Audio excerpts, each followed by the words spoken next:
আয়াতটা হলো সূরাতুল বাকারার 183 নম্বর আয়াতের পরের অংশটুকু, 184 নম্বর আয়াত। আমার আল্লাহ পাক রব্বুল আলামিন ইরশাদ করে, আমার আল্লাহ পাক রব্বুল আলামিন বলেন, ফামান কানা মিনকুম মারিদান, তোমাদের মধ্যে কিছু মানুষ রমজান মাস আসার পরে অসুস্থ থাকতে পারে। কি থাকতে পারে? আল্লাহ পাক রব্বুল আলামিন মহান, আল্লাহ পাক রব্বুল আলামিনের বিধানটাও মহান। আমার আল্লাহ পাক বলেন, তোমাদের মধ্যে রমজান মাস আসার পরেও, এত বরকতপূর্ণ মাস, এত বরকতপূর্ণ দিন আসার পরেও তোমাদের মধ্যে কিছু মানুষ অসুস্থ থাকতে পারে। তা আসেনি সমাজে, থাকতে পারে। তারপরে আমার আল্লাহ পাক বলেন, আও আলা সাফারিন, কিছু মানুষ সফরের মধ্যে থাকতে পারে। কিসে থাকতে পারে? সফরের মধ্যে থাকতে পারে।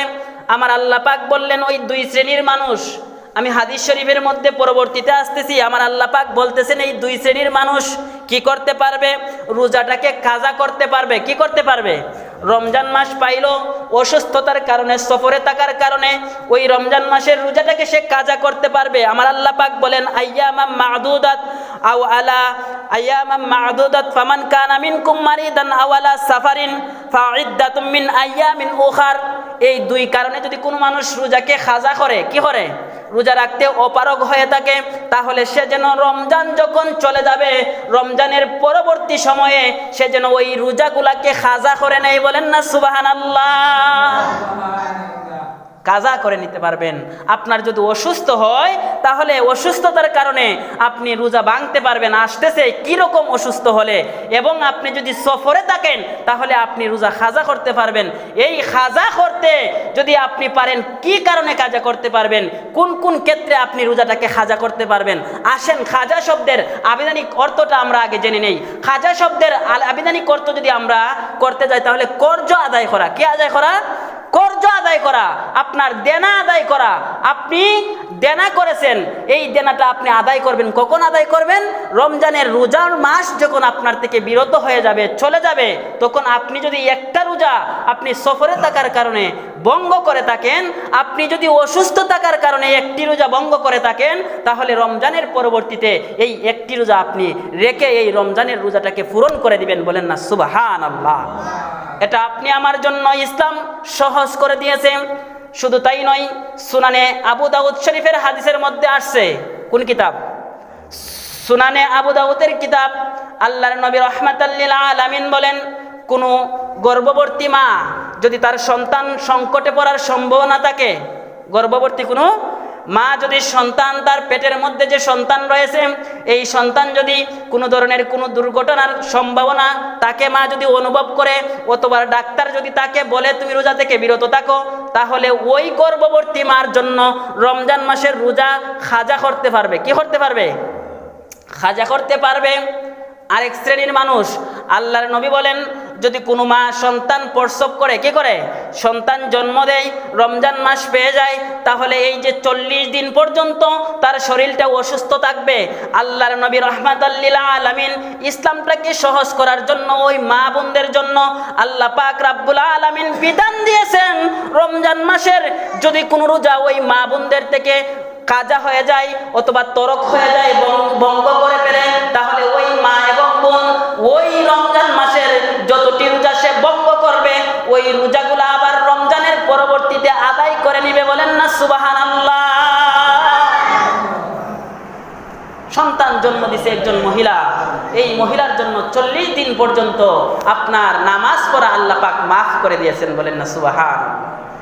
শুধু তাই নয়, রমজানের রোজাগুলা ওই মাসে সে যেন না রাখে, এই জন্য আল্লাহ রাসূল বলেছেন যে তুমি, তোমার জন্য রুখসত আছে, তুমি রোজাটা ভঙ্গ করো, কিন্তু তোমার জন্য হুকুম হলো তুমি রমজানের পরবর্তীতে এই রোজাগুলাকে পূরণ করে দিবে। বলেন না সুবহানাল্লাহ। শুধু তাই নয়, মুসলিম শরীফের হাদিস। কোন কিতাব? মুসলিম শরীফের হাদিস। আল্লাহর নবী রাহমাতাল লিল আলামিন নের স্ত্রী হযরতে আয়েশা রাদিয়াল্লাহু তাআলা আনহা হতে হাদিস খানা বর্ণিত। আল্লাহর নবী রাহমাতাল লিল আলামিন নের স্ত্রী বললেন, আমি যখন রমজান মাসে অসুস্থ হইতাম, অসুস্থ হইনি আপনার মহিলারা প্রতি মাসে অসুস্থ হয়, আল্লাহর নবীর স্ত্রী বলতেছেন, আমি যখন রমজান মাসে অসুস্থ হইতাম, 3 দিন 5 দিন 7 দিন পর্যন্ত আমি রোজা রাখতে পারতাম না। কি করতে পারতাম না? রোজা রাখতে পারতাম না। আমি রোজাগুলাকে রমজানের পরবর্তী যখন রমজান আমাদের থেকে চলে যাইতো, তখন আমি এই রোজাগুলাকে আপনার খাজা আদায় করে নিতাম। বলেন না সুবহানাল্লাহ। এখন আসেন, আল্লাহর নবীর এই স্ত্রী আর একটু বৃদ্ধি করে বলেছেন যে আমি এই রোজাগুলা খাজা করতে যাইয়া আমি অনেক সময় দীর্ঘ 11 মাস আমার থেকে বিরত হয়ে যাইত। আমি পরবর্তী শাবান মাসে গিয়া এই রোজাগুলা আমি রাখতাম। এখন এই জায়গার মধ্যে প্রশ্ন আসলো যে এত 10 মাস 11 মাস সময় পাওয়ার পরে আম্মাজান আয়েশা সিদ্দিকা রাদিয়াল্লাহু তাআলা আনহা কেন এই শাবান মাসে গিয়া আবার এই রোজাগুলা পূর্ণ করতেন? এই হাদিসের ব্যাখ্যায় আসছে যে আল্লাহ রাসূল সাল্লাল্লাহু আলাইহি ওয়াসাল্লাম কোন সময় বা কোন ক্ষেত্রে আল্লাহর নবীর এই স্ত্রীর সহযোগিতা বা এই স্ত্রীকে সঙ্গ দেওয়ার জন্য দিনের বেলা রাখতে পারেন। এই জন্য যদি আল্লাহর নবীর স্ত্রী রোজা রাখেন তাহলে আল্লাহর নবীর সঙ্গ দিতে পারবেন না। এই জন্য শাবান মাসে গিয়ে আল্লাহর নবী বেশি রোজা রাখেন। এই মাসটিতে আল্লাহর নবী অতিরিক্ত রোজা রেখেছেন। যেহেতু আল্লাহর নবীও রোজা রাখবে, এই জন্য আল্লাহর নবীর স্ত্রীও এই মাসে আল্লাহর নবীর স্ত্রীর রোজাগুলা খাজা করে নিতেন। বলেন না সুবহানাল্লাহ। কতটুকু আল্লাহর নবীর স্ত্রী চিন্তা করে দুনিয়ার জমিনের মধ্যে চলতেন। শুধু তাই নয়, আমরা যদি আপনার ফতোয়া আলমগীরের দিকে তাকাই তাহলে আরো অনেকগুলা রোজা খাজার বিষয় আমরা পেয়ে যাব যে কোন ক্ষেত্রে আমাদেরকে রোজা খাজা আদায় করতে হবে। আমরা যদি একটু ফতোয়া আলমগীরের দিকে তাকাই তাহলে আমরা দেখতে পাই যদি কোন মানুষকে জোরপূর্বক একজন মানুষ রোজা রাখছে, রাখার পরে জোরপূর্বক আরেকজন মানুষ কোনো কিছু খাওয়াই দিছে, তাহলে ওই মানুষের জন্য এই যে খাওয়াই দিছে এই দিনটা রোজা কন্টিনিউ করতে হবে। করার পরে সে আরেকটা রোজা খাজা করতে হবে। শুধু তাই নয়, একজন মানুষ কুলি করছে, কি করছে?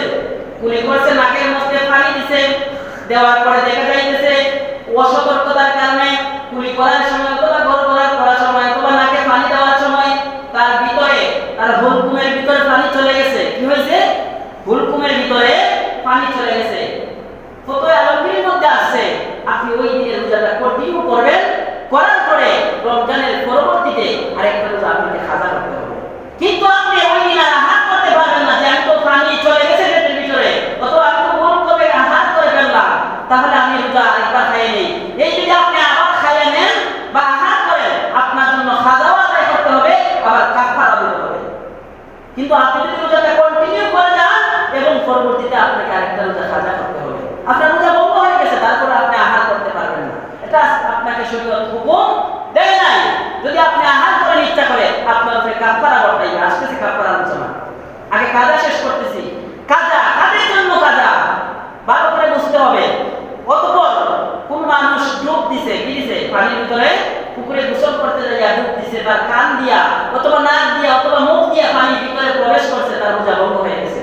কিন্তু সে আর ওই দিন আহার করতে পারবে না, রোজাটাকে কন্টিনিউ করবে এবং পরবর্তীতে একটা রোজা ভাঙার কারণে একটা রোজা কাজা করবে। কি করবে? কাজা করবে। আল্লাহর নবী বলেন, এই কিতাবের মধ্যে আছে একজন মানুষের মুখের মধ্যে আপনার সুলা ছিলেন তো, সুলার চেয়ে যদি সুলার সম পরিমাণ অথবা তার চেয়ে বেশি যদি কোনো কিছু মুখের মধ্যে প্রবেশ করে আর ওই জিনিসটা সে গিলে ফেলে, তার হজমের ভিতরে চলে যায়, পেটে চলে যায়, সুলা অথবা তার চেয়ে বেশি, এর চেয়ে কম হলে রোজা মাত্র হবে, ভক্ত হবে না। মাসালা বুঝতে হবে, সুলা তার চেয়ে বেশি কিছু যদি আপনার পেটের ভিতরে চলে যায়, আপনার হুলকুমের নিচে চলে যায়, আপনার রোজা ভঙ্গ হয়ে যাবে। তার ফলে আপনি ওই দিন আর আহার করতে পারবেন না, পরবর্তীতে আপনাকে আরেকটা রোজা কাজা করতে হবে। কি করতে হবে? কাজা করতে হবে। অনেক মা রয়েছেন, মা বোনরা রয়েছেন, শিশু বাচ্চাদেরকে খাবার সিবাইয়া দেন। কি করে দেন? খাবার মুখে নিয়ে সিবাইয়া দেন, শক্ত খাবার। এই কিতাবের মধ্যে আছে কোন মা বোন যদি, কোন মানুষ যদি বাচ্চাকে খাবার সিবাইয়া দিতে যাইয়া ওই খাবারটা সে গ্রহণ করে ফেলে, গিলে ফেলে অথবা তার স্বাদ সে কন্টেনারের নিচে নিয়ে নেয়, তাহলে তার রোজা ভঙ্গ হয়ে যাবে। ওই দিনের রোজাটা ভঙ্গ হতে পারে কিনা বলেন? একজন মানুষ শিশু বাচ্চাকে খাবার সিবাইয়া সে আহার করাইবে, কিন্তু দেখা যাচ্ছে সাবাইতে পর্যায়ে ওই খাবারটা সে গোলকুমের নিচে চলে গেছে, তখন কি করতে হবে? তার ওই একটা রোজা তার ভঙ্গ হয়ে গেছে, সে আরেকটা রোজা অসতর্কতার কারণে সে ভেঙে ফেলেছে, তার ভঙ্গ হয়ে গেছে, আর একটা রোজা তাকে কাজা করতে হবে। কি করতে হবে? কাজা। আল্লাহর নবী বলেন, আপনি যদি নাকের মধ্যে ডব দেন, কি দেন? ডব দেই তৈলাক্ত বিষয় ওষুধ আমরা অনেক সময় দিতে হয়, নাকে, কানে, চোখে, যে জায়গায় আপনি দেন না কেন, এটা যদি আপনার মস্তিষ্কে অথবা পেটে চলে যায়, আপনাকে আন্দাজ করতে হবে। যদি আপনি অতিরিক্ত নাক দিয়া দেন আর ওই বিষয়টা যদি, ওই ওষুধটা যদি আপনার পেটে চলে যায়, কানের মধ্যে ডব দেন, ওই কানের ডবটা যদি আপনার পেটে চলে যায়, আপনি নাকের মধ্যে ডব দেন বা চোখের মধ্যে ডব দেন, এটা যদি আপনার মস্তিষ্কে চলে যায়, আপনার রোজা ভঙ্গ হয়ে যাবে। রোজা ভঙ্গ হয়ে যাবে। এমনকি আপনার মাথার ক্ষতস্থান অথবা পেটের কোনো ক্ষতস্থান থাকে, ওই জায়গার মধ্যে আপনি ওষুধ লাগান, ওষুধটা যদি আপনার মস্তিষ্কে অথবা পেটে চলে যায়, আপনার রোজা ভঙ্গ হয়ে যাবে। আপনাকে পরবর্তীতে আরেকটা রোজা কাজা করতে হবে। কি করতে হবে? কাজা করতে হবে। শুধু তাই নয়, অনেক মানুষ আছে পান খাওয়ার অভ্যাস আছে। কি আছে? পান খাওয়ার অভ্যাস আছে। সেহরির শেষে একটু পান মুখে নিয়ে ঘুমাই গেল, কিন্তু দেখলো যে ঘুম থেকে উঠে দেখলো সকাল হয়ে গেছে, ফজর হয়ে গেছে। এখন কি করবে? এই ফজর আর উঠের মধ্যে আসছে, ওই ব্যক্তি রোজাটা ভঙ্গ হয়ে গেছে। কি হয়ে গেছে? সে পান মুখে দিয়া ঘুমাই গেছে। এই ঘুম অবস্থায় সে ডুব গিলতে পারে, পারে কিনা বলেন? পারে। তখন সে যখন দেখলো ফজর উদিত হয়ে গেল, তার সকাল হয়ে গেল, তখন ওই যে সে অসতর্কতা করলো, এই অসতর্কতার কারণে তাকে আরেকটা রোজা কাজা করতে হবে। কি করতে হবে? কাজা করতে হবে। তেমনি ভাবে যদি আপনার দাঁত দিয়ে রক্ত বের হয়, কি বের হয়? দাঁত, মুখের মধ্যে যে কোনো কারণে যদি আপনার রক্ত বের হয়, আর এই রক্তের পরিমাণটা যদি থুতু, মানে আমাদের মুখের মধ্যে যে থুতু থাকে তার চেয়ে বেশি পরিমাণ হয়, আর এটা আপনি গিলে ফেলেন, তাহলে আপনার রোজা ভঙ্গ হয়ে যাবে। কি হয়ে যাবে? রোজা ভঙ্গ হয়ে যাবে। আপনাকে ওই একটি রোজার পরিবর্তে আরেকটা রোজা কাজা আদায় করতে হবে রমজান পরে। শুধু তাই নয়, আপনি অনিচ্ছাকৃত সত্ত্বে বমি করছেন, বমি হয়নি আমাদের দিনের বেলা রোজা রাখা অবস্থায় যে বমি হতে পারে, এই বমি হওয়ার পরে অসতর্কতার কারণে যদি আপনি বমিটাকে আবার রিটার্ন করে দেন, আপনার ভরকুমের নিচে আবার আপনি দিয়ে দেন, মুখে বমি চলে আসছে, অসতর্কতার কারণে এই বমিটা কি করছেন আপনি, আবার ভরকুমের ভিতরে চলে গেছে, আপনার ওই দিনের রোজাটা ভঙ্গ হয়ে যাবে। তাই বলে আপনি দিনের বেলা আঘাত করবেন, এটা শরীয়ত আপনাকে অনুমতি দেয় নাই। আপনাকে এই রোজাটা ভঙ্গ হয়ে গেছে মনে করে আবার রমজানের পরে আপনাকে একটা রোজা কাজা আদায় করতে হবে। তাহলে এগুলা হলো আপনার রোজার কাজা। এই সমস্ত কারণে আরো অনেকগুলা কারণ রয়েছে, যেগুলা সময়ের সংক্ষিপ্ততার কারণে আপনারা আলোচনা করতে পারবো না, যে আরো অনেকগুলা কারণ রয়েছে যেগুলার কারণে বা যেগুলার ত্রুটির কারণে, অনিচ্ছাকৃত কারণে আপনাকে রোজাগুলা কাজা করতে হবে। যদি আপনি একটা ভাঙেন, একটা কাজা করবেন। মহিলারা যদি তাদের অসুস্থতার কারণে 7টা ভাঙে, সে 7টা তার রমজানের পরে রোজা কাজা করবে, কিন্তু তার জন্য নামাজটা আল্লাহ পাক মাফ করে দিয়েছেন। শুধু তাই নয়, যদি আপনার বাচ্চা, আপনার গর্ভবতী মহিলা হয়, অথবা বাচ্চা প্রসব করে, অথবা শিশু জন্ম নেয়, তার জন্য আল্লাহ পাক ছাড় দিয়েছেন। কোন আয়াত দ্বারা? সূরাতুল বাকারা 184 নম্বর আয়াত দ্বারা। এবং কোন মানুষ যদি মুসাফির অবস্থায় থাকে, মুসাফির সফররত অবস্থায় থাকে, তার জন্য আল্লাহ পাক মাফ দিয়েছেন। কি দিয়েছেন? মাফ দিয়েছেন। কিন্তু আল্লাহ এই কথা বলে দিয়েছেন, তোমরা পরিবর্তন করে নাও, তোমরা এটাকে পূর্ণ করে নাও। কোন সময় পূর্ণ করব? রমজানের পরে। ফামান কানা মিনকুম মারিদান আও আলা সাফারিন ফাইদ্দাতুম মিন আয়ামিন উখার, যে তোমরা এই রোজাগুলোকে পূর্ণ করে নিবাই রমজানের পরবর্তীতে। বলেন না সুবহানাল্লাহ। এটা আল্লাহর বিধান, আল্লাহর কোরআন থেকে আমরা এই বিধানটার হুকুম পাইলাম। শুধু তাই নয়, আল্লাহ পাক রব্বুল আলামিন এর পরবর্তীতেও আরো অনেকগুলা কথা বলেছেন, যে যদি কোনো মানুষ এত দরিদ্র হয়ে থাকে বা অত অসুস্থতার চরম পর্যায়ে যে সে রমজান মাসের রোজাগুলো আর রাখার মতো কোনো ক্ষমতা নাই, তাহলে আল্লাহ পাক রব্বুল আলামিন বলেছেন, কি বলেছেন? যে ওয়া আলা আল্লাযিনা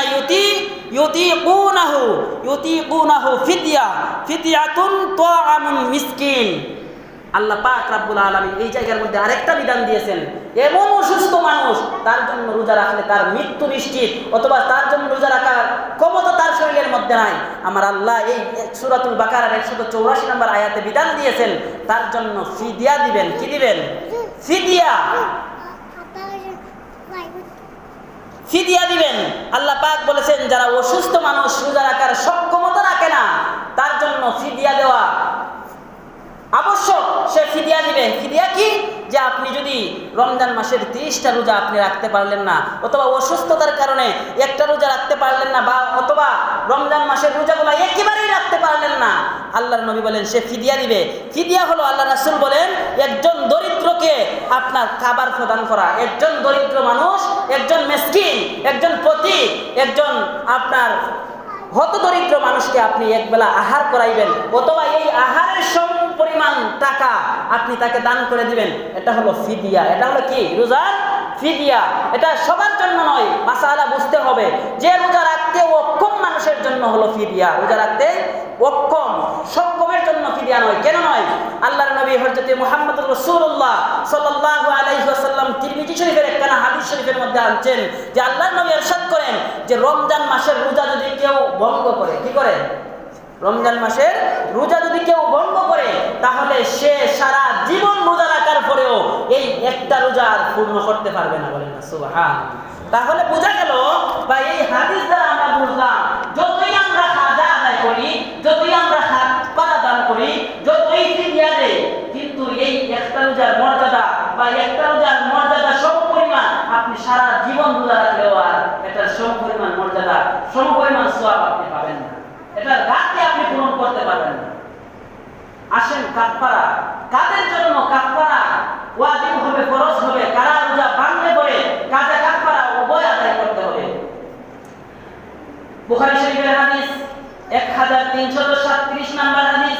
ওই হাদিস কানা আবার মুসলিম শরীফের মধ্যে এসেছে 1111 নম্বর হাদিসে আমি ইরশাদ করেন, আল্লাহর নবী একটা মজলিসের মধ্যে বসা আছেন।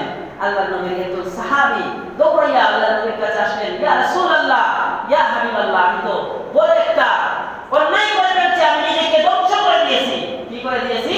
আমি নিজেকে ধ্বংস করে দিয়েছি রাসূলুল্লাহ, আমার জন্য কি ফয়সালা? আল্লাহ রাসূল বললেন, ও সাহাবী, তুমি কি করেছো? কি ধ্বংস করে দিয়েছো তুমি নিজেকে? আল্লাহ রাসূল সাল্লাল্লাহু আলাইহি ওয়াসাল্লামের জবাবে বলল, ইয়া রাসূলুল্লাহ, ইয়া হাবিবাল্লাহ, হুজুর, আমি দিনের বেলায় রোজা রাখা অবস্থায় আমি আমার স্ত্রীর সাথে আপনার মিলামিশায় লিপ্ত হয়ে গেছি। কি হয়ে গেছি? রোজা রাখা অবস্থায় আমি আমার স্ত্রীর সাথে সঙ্গ দিয়ে ফেলেছি। আমি তো নিজেকে ধ্বংস করে দিয়েছি, আমার জন্য শাস্তি কি? এর থেকে পরিত্রাণের কারণ কি, বা এর থেকে আমি কিভাবে পরিত্রাণ লাভ করতে পারি? আল্লাহ রাসূল সাল্লাল্লাহু আলাইহি ওয়াসাল্লাম ওই সাহাবীর উত্তরে বললেন, ওগো সাহাবী, তুমি নিজেকে ধ্বংস করে দিয়েছো, তুমি বলতেছো, অতএব তোমার জন্য সর্বপ্রথম কাজ হলো তুমি একজন দাসকে আজাদ করে দিবাই। বলেন না সুবহানাল্লাহ। একটা দাস আপনার কৃতদাস যদি থেকে থাকে, এখন বর্তমান সময়ে এইরকম কৃতদাসের প্রচলন নাই। আল্লাহর নবী বললেন যে তুমি একজন কৃতদাসকে আজাদ করে দিবে, তাহলে তুমি যে অন্যায় করেছো এই অন্যায়ের কাফারা হয়ে যাবে। এই অন্যায়ে তুমি যে করেছো তার আপনার ক্ষতিটা পূরণ হয়ে যাবে। তুমি একজন গোলামকে আজাদ করে দাও। ওই সাহাবী আল্লাহর রাসূলকে বললেন, ইয়া রাসূলুল্লাহ, ইয়া হাবিবাল্লাহ, আমার তো এমন ক্ষমতা নাই, আমার এমন সামর্থ্য নাই গো রাসূলুল্লাহ, আমি কৃতদাস ক্রয় করে আবার আজাদ করে দেব, আমার এরকম সামর্থ্য নাই। আল্লাহর নবী বললেন, কোন কিতাব বলছি? বুখারী এবং মুসলিম। বুখারী শরীফের 1337 নম্বর হাদিস এবং মুসলিম শরীফের 1111 নম্বর হাদিস। আল্লাহর নবী বলেন, তাহলে তুমি একাধারে 60টি রোজা রাখো। কি রাখো? আল্লাহর নবী ওই সাহাবীকে বললেন, তুমি যে কাজটা করছো তার কাফারা হিসেবে, তার জরিমানা হিসেবে তুমি 60টা রোজা একাধারে আদায় করো। আল্লাহর নবী যখন এই কথা বললেন, সাহাবী বলল, ইয়া রাসূলুল্লাহ, ইয়া হাবিবাল্লাহ, আমার শারীরিক অবস্থা ভালো নয়, আমি কাফারা হিসেবে, জরিমানা হিসেবে আমি 60টা রোজা একাধারে রাখা আমার পক্ষে সম্ভব নয়, এই রকম শারীরিক সক্ষমতা আমার মধ্যে নাই। আল্লাহর নবী বললেন, তাহলে তুমি একটা কাজ করো, তুমি এই 60 জন মিসকিনকে 2 বেলা আহার করাও। কয় বেলা? 60 জন মিসকিন প্রতি, অথবা হতদরিদ্র মানুষকে 2 বেলা আহার করাও। আল্লাহর নবী সাহাবী বললেন, ও আল্লাহর নবী, আমার দ্বারা এই কাজটা করাও সম্ভব নয়, আমি 60 জন মিসকিনকে খাওয়াইমু এই রকম সমর্থন বা এই রকম অবস্থা আমার নাই। আল্লাহর নবী রাহমাতাল লিল আলামিন অতঃপর বললেন, তাহলে তুমি কিছু সময় বসো। কিছু সময় বসার পরে আল্লাহর নবীর কাছে এক ঝুড়ি খেজুর আসলো। কি আসলো? হাদিয়া হিসেবে এক ঝুড়ি বা এক শাখা খেজুর আসছে আল্লাহর নবীর কাছে হাদিয়া হিসেবে। আল্লাহর নবী এটা আল্লাহর নবী ওই সাহাবীকে দিয়ে দিলেন, বলে তুমি ওই জিনিসগুলা, এই খাজুরগুলা নিয়ে যাও, নিয়ে হত দরিদ্র মিসকিন মানুষদেরকে বন্টন করে দাও। বলেন না সুবহানাল্লাহ। এই হাদিসের পরবর্তী অংশে ওই সাহাবী বলতেছে, ও মিসকিন হতদরিদ্র মানুষকে বন্টন করব, কিন্তু আমার এই এলাকার মধ্যে আমার যে গরিব, আমার যে হতদরিদ্র, আমার যে বৎসহীন, আমার যে অন্যহীন এই মহল্লা এই পাড়ার মধ্যে আর নাই। আল্লাহ রাসূল অতঃপর বললেন, তাহলে যাও তুমি এই খেজুরগুলা তোমার পরিবার পরিজনদেরকে নিয়ে বন্টন করিয়া বক্ষণ করো, আহার করো। বলেন সুবহানাল্লাহ। তাহলে এই হাদিস দ্বারা ফতোয়া আনা হয়েছে, এই হাদিস দ্বারা আপনার ফতোয়া আনা হয়েছে। কি ফতোয়া আনা হয়েছে? কোন মানুষ যদি ইচ্ছাকৃতভাবে আপনার স্ত্রীর সাথে মিলামিশায় রোজা রাখা অবস্থায় আপনার সঙ্গরে, স্ত্রীর সঙ্গরে, অথবা কোন মানুষ যদি ইচ্ছাকৃতভাবে দিনের বেলা আহার করে, কি করে, রোজা রাখার পরে ইচ্ছাকৃতভাবে রোজা ভঙ্গ করে নেয়, অথবা ইচ্ছাকৃতভাবে সে কি করে, বমি করে, অতএব ইচ্ছাকৃতভাবে আপনি রোজা রাখার পরে যাই অন্যায় করবেন, এই অন্যায়টার জন্য আপনাকে জরিমানা দিতে হবে। কি দিতে হবে? জরিমানা দিতে হবে, আপনাকে কাফারা দিতে হবে। এই জরিমানাটা কি?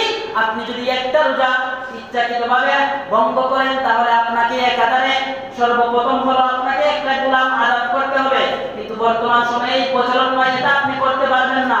2 নম্বরে হলো আপনাকে একাধারে 60টা রোজা কন্টিনিউ করতে হবে। যদি আপনি 30টা রোজা রাখলেন, কিন্তু 31 নম্বর রোজার সময় গিয়ে আবার আপনি রোজা ভঙ্গ করে ফেলছেন, কি করে ফেলছেন, ভঙ্গ করে ফেলছেন, ওই ক্ষেত্রে আপনাকে আবার প্রথম থেকে শুরু করতে হবে। বলতে পারতেছি আপনারে যে 30টা রোজা আপনি একাধারে রাখলেন, কিন্তু রাখার পরে দেখা গেল 31 নম্বর রোজার দিন আপনি আর রোজাটা রাখতে পারছেন না, কন্টিনিউ করতে পারছেন না, আপনাকে আবার প্রথম থেকে শুরু করতে হবে। সুবহানাল্লাহ। তাহলে দেখেন রোজার গুরুত্ব কতটুকু। এটা হলো আপনার জরিমানা, আর এই জরিমানার সাথে আপনাকে আরেকটা রোজা কাজা করতে হবে। তাহলে যদি আপনি 60টা রোজা কাফারা জরিমানা হিসাবে রাখেন, আর একটা রোজা আপনাকে কাজা হিসাবে রাখতে হবে, তাহলে ইচ্ছাকৃতভাবে যদি কোনো মানুষ রোজা ভঙ্গ করে, তাহার জন্য আইন হইল 60টা রোজা একাধারে রাখবে এবং একটা রোজা কাজা আদায় করবে। 61টা রোজা আপনাকে আমাকে ইচ্ছাকৃতভাবে রোজা ভঙ্গর কারণে আপনি আমাকে রাখতে হবে। বলেন আল্লাহু আকবার। তাহলে বোঝা যাইতেছে যে এই রোজা ইচ্ছাকৃতভাবে ভঙ্গ করার পরে আপনি আমার জন্য জরিমানা রয়েছে, পানিশমেন্ট রয়েছে। অতএব ইচ্ছাকৃতভাবে আমরা এই রোজাগুলো সারিয়ে দিতাম না, কি করতাম না, সারিয়ে দিতাম না। যদি সারি দেই, তাহলে এই রোজার যে আপনার মূল্য বা রোজার যে মর্যাদা বা রোজার যে সওয়াব, এটা আল্লাহর নবী বলেন সারা জীবন আপনি রোজা রাখার পরেও এটার সমতুল্য বা এটার সমপর্যায়ে আপনি যেতে পারবেন না, এটা পূরণ করতে পারবেন না। ঘাটতিটা পূরণ করা সম্ভব নয় আপনি আমার জন্য। অতএব আমরা সতর্কতার সাথে আমি রোজা রাখতে, আমার সর্বশেষ মাসালা হলো আপনি একজন 60 জন মিসকিনকে 2 বেলা আহার করাবেন, কিন্তু এটাও সমাজের মধ্যে সবার দ্বারা সম্ভব হয় না। অতএব আমরা যাতে এই রোজার যে গুরুত্ব রয়েছে, রোজার যে আপনার গুরুত্বের সাথে ফজিলত রয়েছে, এই ফজিলতগুলা আমরা লক্ষ্য করে এই রোজাগুলা যাতে আমরা ইয়াকিনের সাথে এবং বিশ্বাসের সাথে রাখতে পারি। যদি রাখতে পারি, আমার আল্লাহ পাক রব্বুল আলামিনের হাবিব মুহাম্মদুর রাসূলুল্লাহ সাল্লাল্লাহু আলাইহি ওয়াসাল্লাম ঘোষণা দিয়েছেন, ওই মানুষটার জীবনের গুনাহ আমার আল্লাহ পাক রব্বুল আলামিন maaf করে দিবেন। বলেন সুবহানাল্লাহ। এবং আমরা গত শুক্রবারে কিছু বিষয় আলোচনা করেছিলাম, যে বিষয়গুলো হলো নামাজের মধ্যে, রোজার মধ্যে মাকরুহ যে কাজগুলা আমাদেরকে দৈনন্দিন জীবনে রোজা রাখা অবস্থায় করা যাবে না। রোজা এমন একটা জিনিস, হাদিস শরীফের মধ্যে আসছে, আপনি রোজা রাখলেন, রাইখা মিথ্যা কথা বললেন, কি বললেন, মিথ্যা কথা। আল্লাহর নবী বলেন সে যেন আহার না করে না থাকে, সে যেন আহার করে নেয়, কারণ সে মিথ্যা কথা বলে তারপর আমল করেছে, তার আর আহার না করে তার কোনো প্রয়োজন নাই, কারণ এই মিথ্যার কারণে তার রোজাটা হবে না। স্পষ্ট আল্লাহ রাসূলের হাদিস শরীফের মধ্যে আছে যে মিথ্যার উপর সে মিথ্যা কথা বললো, মিথ্যার উপর আবার সে সাবেক কদম থেকে গেল, মিথ্যার উপর আমল করলো, তাহলে তার সে যেন আহার না করে, কষ্ট না করে, সে যেন আহার করে না, কারণ তার রোজাটা কি হবে না। এই কথাটা কি বোঝা যাইতেছে যে আহার করা যাবে না। শুধু তাই নয়, এই রোজা অবস্থায় আপনার চক্ষুকে হেফাজত করতে হবে, আপনার হাতকে হেফাজত করতে হবে, আপনার জবানকে হেফাজত করতে হবে, আপনার পাওকে হেফাজত করতে হবে, তাহলে আপনি রোজাদার। আপনি রোজা রাখলেন, জবান দিয়ে যা আসলো তাই বললেন, আপনি রোজা রাখলেন, অশ্লীল কথাবার্তা বললেন, আপনি রোজা রাখলেন, চক্ষু দিয়ে অশ্লীল অন্যায় বিষয় দেখলেন, শরীরের যাকে সমর্থন করে না, আপনি রোজা রাখলেন, হাত দ্বারা একজন মানুষকে কষ্ট দিলেন,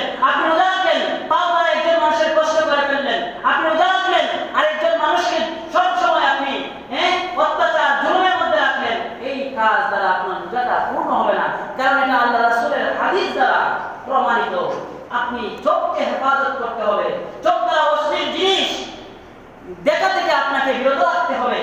আপনার কান দ্বারা রোজা রাখলেন, সারাদিন গান শুনলেন, সারাদিন ছায়াছবি দেখলেন, সারাদিন আপনি অন্যায় কিছু শুনতে থাকলেন, আপনি রোজা রাখা আর না রাখা এক কথা।